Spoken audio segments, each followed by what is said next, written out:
V 32. krogu uspešna igra in zmaga naših pubecev v Sežani. Začelo se je sicer na neljub način z 11-metrovko, nato kar 2 prečki in 2 vratnici in na koncu 2 zelo izkušena, ki sta prinesla zmago Mariboru. Najprej Rok Kronaveter in nato naša legenda Marcos Tavares. Maribor je torej še eno nalogo opravil odlično, zdaj pa čakamo Koper v derbiju tega prvenstva.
Jaz sem čutil, da žoga bo tam padla in ta instinkt, ta feeling, hvala Bogu, da mi je dal, da lahko tam zabijet gol.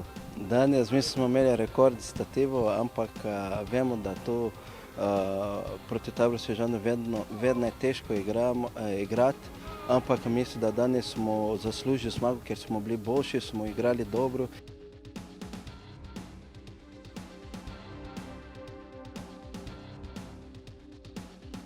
Ja, dejansko težko preigrana zmaga, ampak na podlagi tega, kar se je dogajalo na igrišču, mislim, več kot zasluženo. Čestitke fantom, res, in da po prijetnem zadetku iz 11 metrovke, da so i dalje, bi rekel, bili maksimalno skoncentrirani, tudi v drugem polčasu nadaljevali na konca nogometno in danes moglo se nagraditi in hvala Bogu, da je Marcos Tavares zadel.